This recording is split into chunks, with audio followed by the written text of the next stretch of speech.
এমপির বিয়ে খেতে এসে সেই এমপির সাথেই বিয়ে হলো নাবিলার। নাবিলার বাবা গ্রামে থাকে। বাবা পেশায় একজন স্কুল শিক্ষক। গ্রামের মধ্যবিত্ত পরিবারের সন্তান নাবিলা ভার্সিটিতে পড়াশোনা করে হোস্টেলে থাকে। এখানে নাবিলা এসেছে তার বান্ধবীর ভাইয়ের বিয়েতে। তার বান্ধবী আরিশার ভাই আরশানের আজ বিয়ে। তার বিয়ে খেতেই এসেছিল। মূলত আরিশাই জোর করে এনেছে নাবিলাকে। নাবিলা আসতে চায়নি। ভার্সিটির হোস্টেল থেকে তুলে এনেছে এক প্রকার।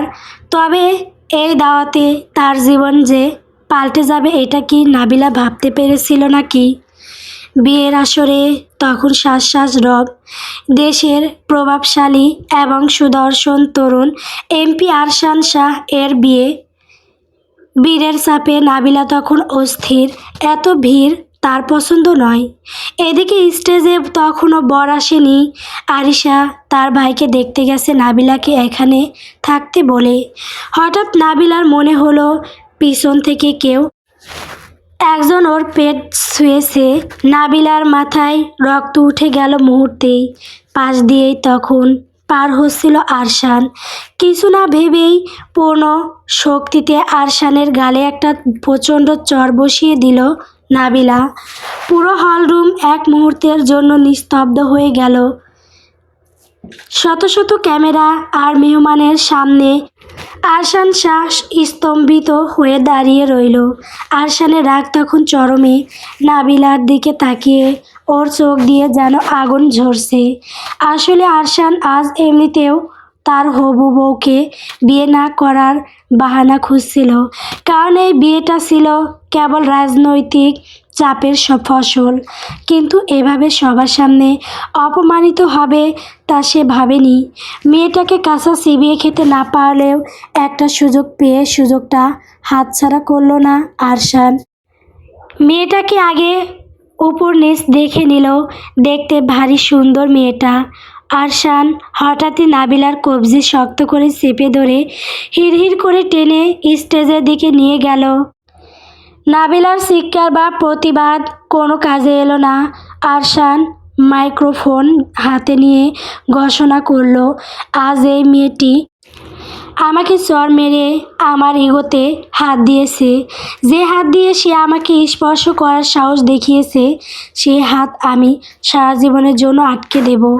আজ আমার বিয়ে হওয়ার কথা ছিল অন্য কারোর সাথে, কিন্তু এখন আমি বিয়ে করব এই মেয়েটিকে। এটাই ওর চর মারার শাস্তি।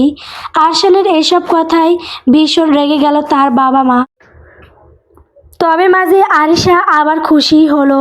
আরশানের বাবা আলাউদ্দিন শাহ ধমকালেন ছেলেকে, এসব কি মজা করার বিষয় আরশান? আমার মান সম্মান ডোবাতে চাইছো তুমি? আরশান কিছু বলল না। এদিকে পাত্রী শান্তাদের ফ্যামিলিও ভীষণ রেগে আছে। আরশান তাদের সাথে কোনো কথা বলল না। আরশানের বাবা সামলে নিতে চাইলেন। নাবিলা হতবাক হয়ে দেখল কয়েক মিনিটের ব্যবধানে তার জীবন পাল্টে গেল। আরশানের দেহরক্ষীদের বেস্ট নিতে সে বন্দি। কাজী ডাকা হলো আর আরশান জোর করে নাবিলার সই নিয়ে নিল কাবিননামায়। নাবিলা তখনও ভয়ে কাঁপছে। সে জানতো না যে আসলে অন্য কেউ তাকে স্পর্শ করেছিল। আর তার ভুলের খেসারত দিতে হচ্ছে একজন প্রভাবশালী এমপির স্ত্রী হয়ে। বিয়ের অনুষ্ঠান শেষ হতেই আরশান নাবিলার কানের কাছে মুখ নিয়ে ঠান্ডা গলায় বলল, আপনি ভেবেছিলেন আরশান শাহকে চড় মেরে পার পেয়ে যাবেন? এখন থেকে আপনার প্রতিটা দিন হবে আমার অপমানের প্রতিশোধ। স্বাগতম আপনাকে আমার নরকে। নাবিলা রক্ত চুংখো নিয়ে তাকিয়ে বলল, ঘেন্না করি আপনাকে। আরশান বাঁকা হাসল। দেখা যাবে। তারপরই আবার নাবিলার চোখের দিকে তাকিয়ে বলল, আপনাকে ধন্যবাদ জানাতে হয়। একদিকে এক আপদের হাত থেকে বাঁচালেন, অপরদিকে রাগও বাড়িয়ে দিয়েছেন। তবে প্রতিশোধটাই মূল লক্ষ্য হবে। আপনি জাহান্নামে যাবেন, ওকে একসাথে যাবনি। এমপির বউ হয়েছো বলে নিজের জাত ভুলে যেও না। শাশুড়ির মুখ থেকে কথাটা শুনে নাবিলা ফিরেও তাকালো না, শুধু কাটকাট আওয়াজে জবাব দিল, বউ হতে চেয়েছিলাম নাকি? গরিব হলেও এমন নিচু জাতের পরিবারে আমি নিজের ছায়াও মারাতাম না। তবে এখন যেহেতু মারিয়েই ফেলেছো, সাথে চরও ফ্রি দিয়েছো, তখন তো তোমাকে নরকে আমার সাথে থাকতেই হবে। গম্ভীর স্বরে কথাটা বলতে বলতে ঘরের ভিতর ঢুকলো আরশান। নাবিলা জ্বলন্ত চোখে চাইলো। আরশান একটা হাসি উপহার দিল তাকে। নাবিলা চোখ দিয়ে বোঝালো, তোর হাসি তোর পিছু ঢোকা বেয়াদব। আরশান তার মা অলিনা শাহকে চলে যেতে বলল, সাথে এও বলল, স্ত্রী আমার আর কখনোই এভাবে কথা বলবে না। অনিলা শাহ তেতে উঠে বললেন, বিয়ে করতে না করতেই বউয়ের পক্ষ নিচ্ছিস, আর আমি কখনোই এই বিয়ে মানব না।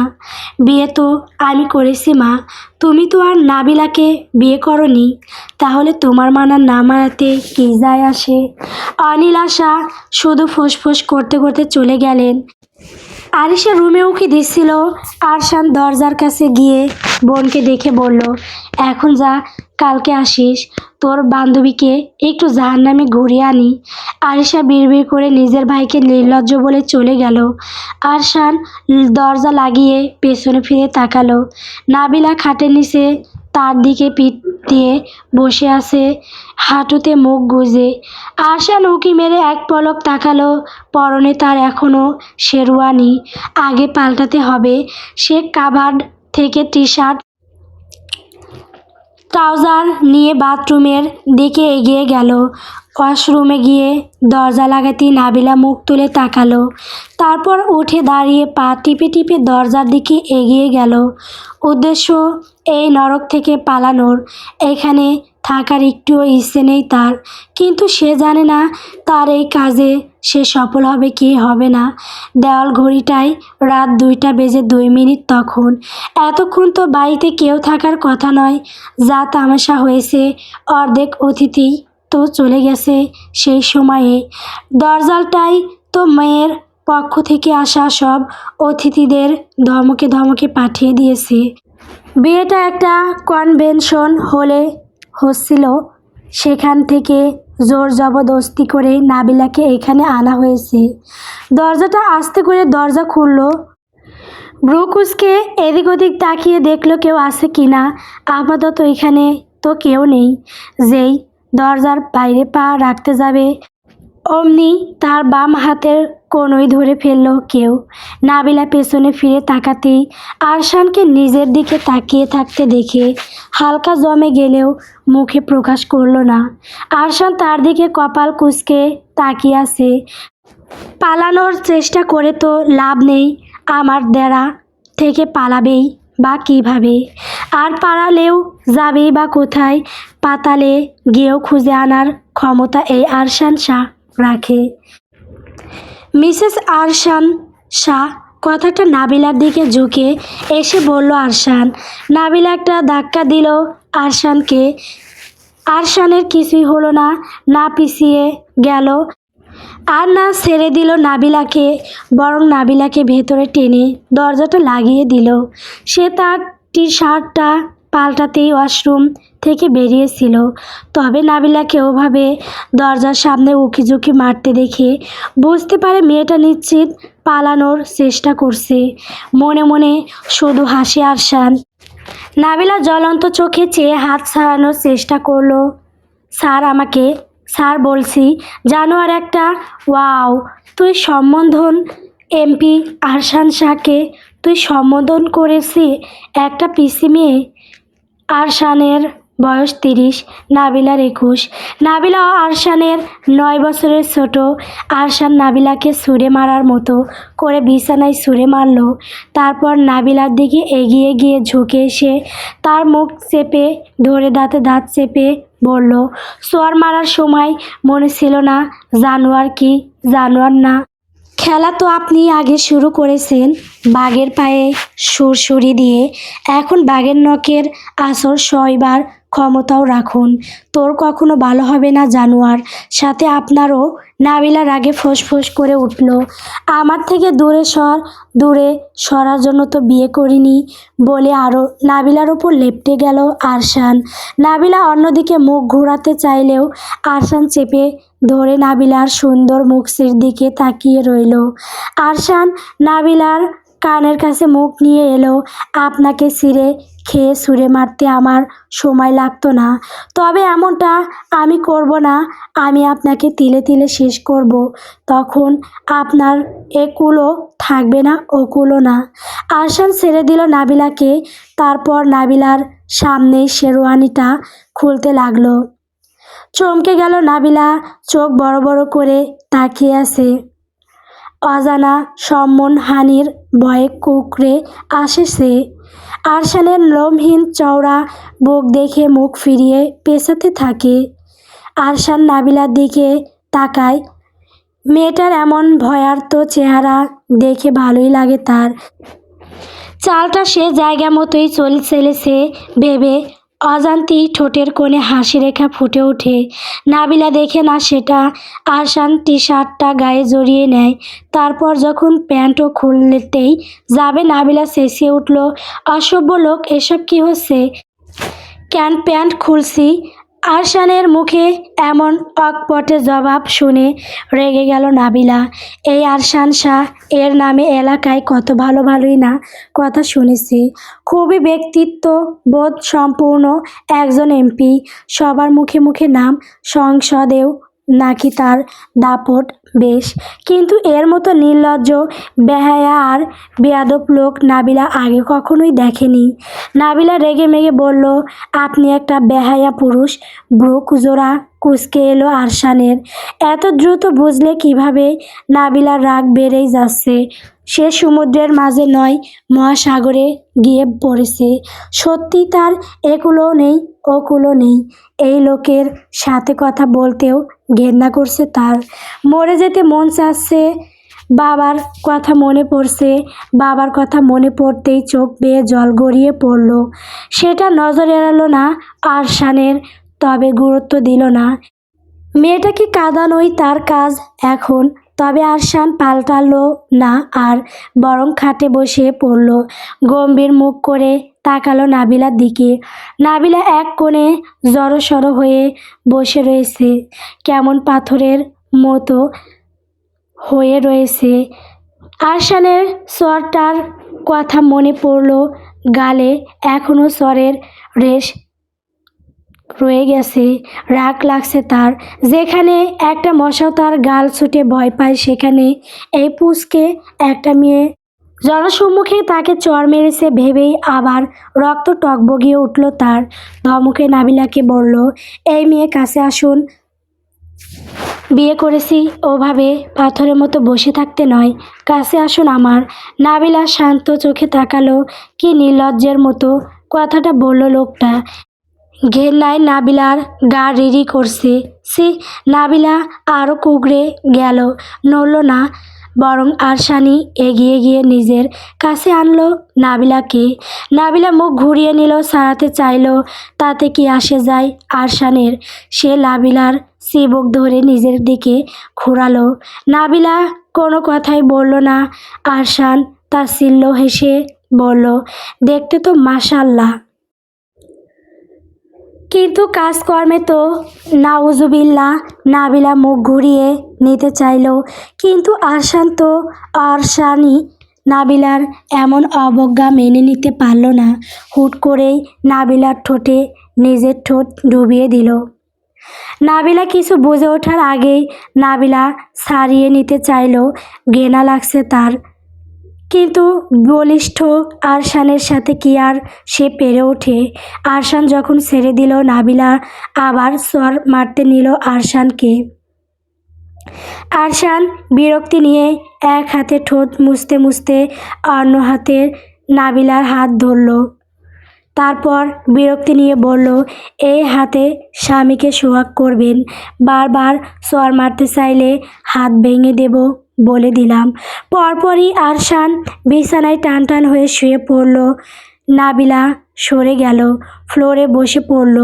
আরশান এক পলক তাকালো নাবিলার দিকে, তারপর দৃষ্টি সরিয়ে সিলিং এর দিকে তাকালো। কাট কাট আওয়াজে বলল, ওখানেই আপনাকে ভালো মানাবে, ওখানেই থাকুন আপনি। স্ত্রীর অধিকার দিতে ইচ্ছে করছে না। নাবিলা ঠোঁটে শাড়ি আঁচল গুজে শান্তস্বরে বলল, আপনার মুড়ো জানোয়ারের স্ত্রী হওয়ার ইচ্ছেও নেই আমার। সারা রাত ঘুমালো না নাবিলা, ফ্লোরে হাঁটুতে মুখ গুজে বসে রইল। তবে জম্পেশ ঘুম দিল আরশান। যখন ঘুম থেকে উঠল তখনও নাবিলাকে ওভাবেই দেখেও কিছু বলল না। আজ পার্টি, অফিসে জরুরি মিটিং আছে। আরশানের উপস্থিতি জরুরি, তাই দ্রুত বিছানা ছেড়ে পাঞ্জাবি পায়জামা নিয়ে ওয়াশরুমের দিকে পা বাড়ালো। আরশান ওয়াশরুমে ঢুকতেই দরজা ধাক্কার আওয়াজ শোনা গেল। নাবিলা শুনলেও খুলে দিল না। আরশান শাওয়ার নিয়েই প্রায় 10 মিনিট পর বের হলো। ভেজা চুলগুলো কপালে লেপ্টে আছে, শুভ্র পাঞ্জাবিতে সুপুরুষ লাগছে। নাবিলা তখনও ওভাবেই রয়েছে।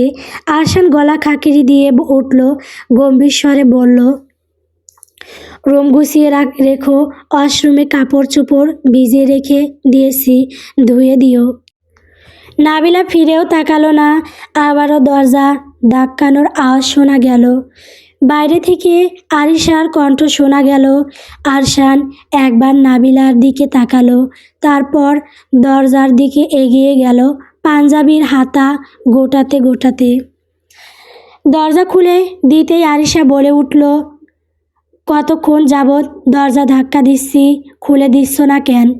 আরশান ব্রুকুসকে বলল, আমি তো ওয়াশরুমে ছিলাম, আর তোর ভাবির কানে হয়তো হাতি পড়েছে, তাই শুনতে পাইনি। এখন সামনে থেকে সর, আমার দেরি হচ্ছে।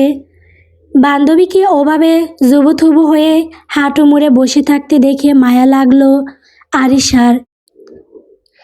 আরশান পাশ কাটিয়ে যেতেই সে দ্রুত রুমের ভেতর ঢুকে পড়ল। আরশান কয়েক পা এগিয়েও কেন যেন থমকে দাঁড়ালো। এক পা পিছিয়ে গাড় ঘুরিয়ে দেখল ভেতরের দৃশ্যটা। ততক্ষণে আরিশা নাবিলার পাশে বসেছে। নাবিলা ক্লান্ত মুখটা তুলতেই আরশানের চোখে পড়ল তার বিধ্বস্ত চেহারাটা। আরশানের ঠোঁটের কোণে ফুটে উঠল এক সিলতে বাঁকা হাসি, বিজয়ীর ক্রূর হাসি। সেই চনমনে মেজাজেই আপন মনে বিড়বিড় করে উঠল সে, ভাই জিতছেন। পরক্ষণেই নিজেকে শুধরে নিয়ে দম্ভের সাথে বলল, না আরশান, তুই জিতে গেছিস। বউটা তোর ভারী সুন্দর, একটু জেদি, রাগী, তাতে কি, সব সামলে নেব। কথাটা বিড়বিড় করে বলেই চলে গেল। এদিকে আরিশা যখন নাবিলাকে আদুরি স্বরে ডাকলো, নাবিলা। নাবিলা মাথা তুলে আরিশার দিকে তাকালো, চোখ দুটো লাল তার। আরিশার ভীষণ খারাপ লাগলো। গতকাল সে কিছু করতে পারেনি। হ্যাঁ, নাবিলাকে ভাইয়ের বউ বানাতে পেরে খুশি, কারণ সে অনেক আগে থেকেই এটা চাইতো নাবিলা তার ভাইয়ের বউ হোক। কিন্তু আরিশা কখনোই এমন জোর জবরদস্তি চায়নি। নাবিলা আরিশাকে দেখে নিয়ে শান্ত স্বরে বলল, তোর জানোয়ার ভাইটা আমার জীবন শেষ করে দিয়েছে। আরিশা হালকা স্বরে বলে, এভাবে বলিস না নাবিলা, ভাইয়া ভীষণ ভালো। খবরদার আমার সামনে ভাইয়ের চামচামি করতে আসবি না বলে দিলাম। এখন থেকে যা, তোকেও সহ্য হচ্ছে না। আর আরিশাও ফ্লোরে বসে পড়ল, পা ভাঁজ করে। নাবিলার কাঁধে হাত রেখে আহত স্বরে বলল, এভাবে বলিস না দোস্ত, আমি কি করেছি? নাবিলা উত্তর দিল না, আবারও হাঁটুতে মাথা গুজে বসে রইল। আরিশাও পাশে বসে রইল। নাবিলা কিছুক্ষণ পা বিড়বিড় করে বলল, বাবাকে অনেক মিস করছি। বাবা নিশ্চয়ই বিষয়টা জানলে আমার ওপর রাগ করবে। আরিশার বুক ভার হয়ে এলো। নাবিলার বাবা নাজমুল হোসেন ভীষণ ভদ্র আর সৎ একজন মানুষ। নাবিলার বাবার বাড়ি সিলেটে, তার বাবা পেশায় একজন সরকারি স্কুলের শিক্ষক। গ্রামে একা থাকেন। নাবিলার মা নেই। নাবিলাকে আর নাবিলার ছোট ভাই নামিদকে ছোট থেকেই মানুষ করেছেন নাজমুল হোসেন। নাবিলা কখনোই বাবা মার অবাধ্য হয়নি ছোট থেকে। তবে গতকাল যা হলো এটা যদি তার বাবা জানে, তবে নাজমুল হোসেন আর কখনোই নাবিলার সাথে কথা বলবে না। মানুষটার আত্মসম্মান প্রবল। তার উপর নাবিলার শ্বশুর শাশুড়িও এই বিয়েতে মত নেই। আরিশাই ফোঁস করে শ্বাস ফেলল, বলল, ভাইয়াকে বলবো আঙ্কেলের সাথে কথা বলতে। বাবা নিশ্চয়ই চিন্তায় আছে। আমার ফোনটাও কোথায় আমি জানি না। না জানি কতবার কল দিয়েছে। আরিশা বলল, দাঁড়া আমার ফোনটা নিয়ে আসছি। বলতে বলতে আরিশা দ্রুত চলে গেল। নাবিলা তখনও ওভাবেই বসে আছে। আরিশা গেল আর চলে এলো। আরিশার রুমটা আরশানের রুমের বিপরীত দিকে, একদম মুখোমুখি। এই নিয়ে আঙ্কেলকে কল দে। নাবিলা তাকালো আরিশার দিকে। তারপর কথা বল। কি বলবো? আমার বিয়ে হয়ে গেছে বাবা। একটা চর মারার অপরাধে এমপি আরশান শাহ আমাকে বিয়ে করেছে, এটাই বলবো। আরিশা চুপ হয়ে গেল। নাবিলা ম্লান হাসে, তারপর আবার বলল, লেখাপড়াটাও তো আর হবে না। আর তোর ভাই যা করলো মুখ দেখাতেও লজ্জা লাগবে বাইরে। আরিশা মাথা নিচু করে বলল, আঙ্কেলকে বুঝিয়ে বললে আঙ্কেল মেনে নেবে দোস্ত, এমন টেনশন নিস না। আর ভাইয়া এমন নয়, তোকে ভার্সিটিতে যেতে দিবে, একেবারেই ছেড়ে দিতে বলে দিস। আরিশা অপলক দৃষ্টিতে নাবিলার দিকে তাকিয়ে রইল। নাবিলা কোনো কথা বলল না, শুধু শূন্য চোখে তাকালো বিশাল বারান্দাটার দিকে। কেবল এই বারান্দাটাই নয়, পুরো ঘরটাই আয়তনের প্রকাণ্ড এবং সম্পূর্ণ সাইন্ড প্রুফ। বাইরের পৃথিবীর কোনো শব্দ ভেতরে ঢোকে না, ভেতরের কোনো চিৎকারও বাইরে যায় না। এই বিলার বিশালত্ব শুধু আরশান বর্তমানে তরুণ এমপি বলেই নয়, এর শিকড় অনেক গভীরে। আরশানের দাদা সালাউদ্দিন শাহ ছিলেন প্রভাবশালী স্বরাষ্ট্রমন্ত্রী। ওনার 3 পুত্র আলাউদ্দিন, সফিউদ্দিন ও মহিউদ্দিন। 2 পুত্র, বড়জন আলাউদ্দিন শাহ আর ছোটজন মহিউদ্দিন শাহ।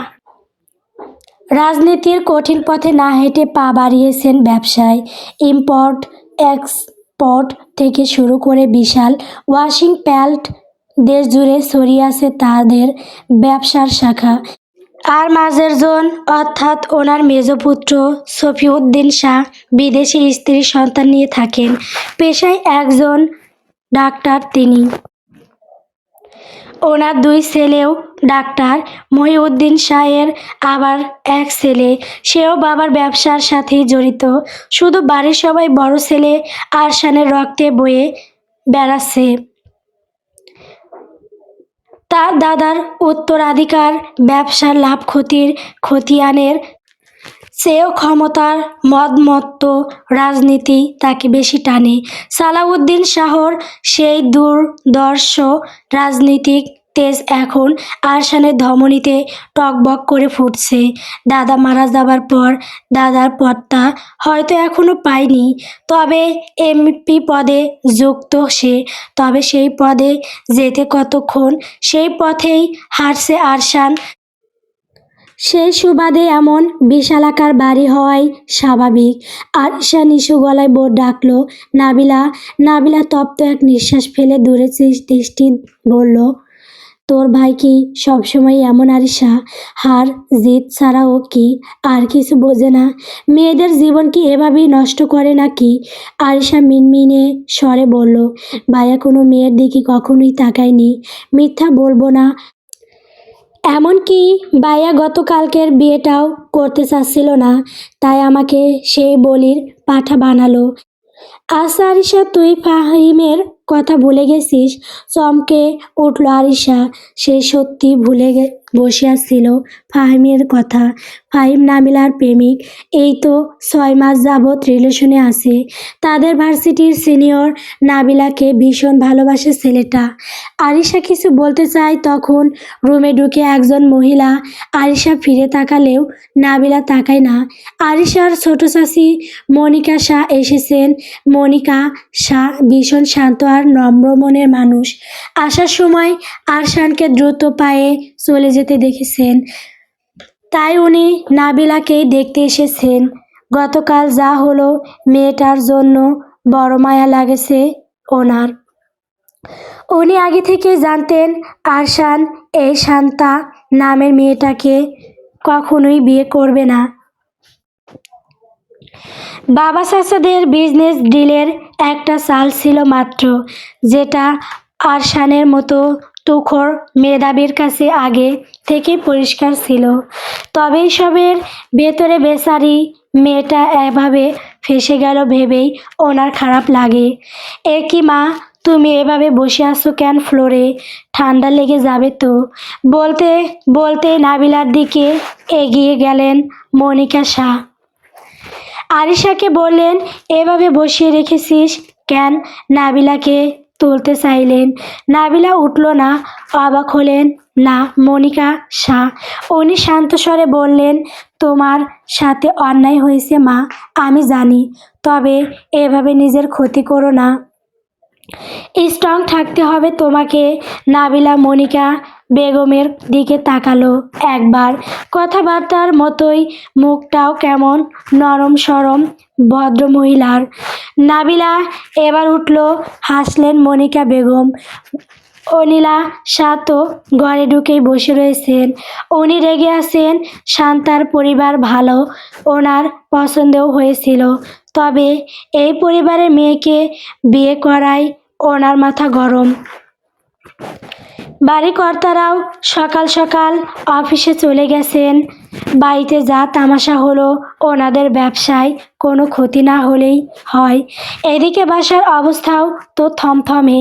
অথচ বিয়ে বাড়ি উপলক্ষে বিয়ের পর দিনই তো মানুষজন থাকে বাড়ি ভর্তি। কিন্তু শাহ বাড়ি দেখলে তা মনে হবে না। শুধু বাড়ির সার্ভেন্টরা নিজেদের কাজ করে যাচ্ছে। পুরো শাহ ভিলা থমথম করছে। আরশান যখন 3 তলা থেকে নিচে নামছে, তখন তার প্রতিটি পদক্ষেপের শব্দে এক ধরনের শীতল দম্প। আজ তার সবিচালয়ে এক অত্যন্ত গুরুত্বপূর্ণ রুদ্রদ্বার বৈঠক। স্বরাষ্ট্র প্রতিমন্ত্রীর খাস কামরায় আজ চূড়ান্ত হবে আগামী নির্বাচনের মনোনয়ন আর বিরোধী পক্ষকে দমানোর এক সুনিপুণ নীল নকশা। নিচে নামতেই তার পিয়াস দ্রুত ফাইল গুছিয়ে বাইরে থেকে এগিয়ে এলো। নিচু গলায় বলল, স্যার, গাড়ি রেডি, পতাকা লাগানো হয়েছে, আর সেই মাস্টার সাহেবের ফাইলটা আমি রেডি করে রেখেছি। স্বরাষ্ট্র সবিচরের সাথে কথা বলে দিয়েছি। আজই ওনার বিরুদ্ধে নাশকতার পুরনো একটা মামলা রিওপেন করা হবে। আরশান কোনো উত্তর দিল না, শুধু চোখের কালো চশমাটা একবার মুছে নিয়ে তার সেই বিএমডাব্লিউটার দিকে এগিয়ে গেল। গাড়িতে উঠে পেছনের সিটে হেলান দিয়ে বসলো। সামনে পিছনে পুলিশের সাইরেন বাজানো স্কট গাড়িগুলো রাস্তা কাঁপিয়ে ছুটতে শুরু করলো। সাধারণ মানুষ রাস্তার দুপাশে দাঁড়িয়ে দেখছে তরুণ এই এমপির দাপট, যিনি ক্ষমতার কেন্দ্রে নিজের জায়গা পাকা করে নিয়েছেন। সবিচালয়ের ভিআইপি করিডোর দিয়ে আরশান যখন হেঁটে যাচ্ছে, তখন জানু রাজনীতিকারও তাকে দেখে দাঁড়িয়ে হালকা কর্নিশ করছে। তার বয়স কম হতে পারে, কিন্তু তার রক্তে সালাউদ্দিন শাহর সেই দুর্দর্শন উত্তরাধিকার। গতকালকের সেই ঘটনা নিয়েও গুঞ্জন শোনা যাচ্ছে আবার অনেকের মাঝে। আরশান শুনল কিছুটা, তখনও নাবিলার সেই বিধ্বস্ত চেহারাটা ভেসে উঠল চোখের সামনে। গতকালকের চুমুর কথা ভাবতেই হঠাৎ গম্ভীর থেকে ঠোঁটের কোণে হাসি রেখা ফুটে উঠল আরশানের। প্রথম কোনো নারীকে স্পর্শ করেছে সে গতকাল। তাকে হাসতে দেখে পিয়াস অবাক হলো। তার স্যার গতকাল যা করলো এ নিয়ে আজ সবাই আলোচনা হবে হয়তো। গল্প আরশান শাহ। বন্ধুরা, গল্পটি কেমন হয়েছে কমেন্ট করে বলবেন। পরবর্তী পর্ব পাওয়ার জন্য অবশ্যই আমার চ্যানেলটিকে সাবস্ক্রাইব করবেন, পাশে থাকবেন। ধন্যবাদ।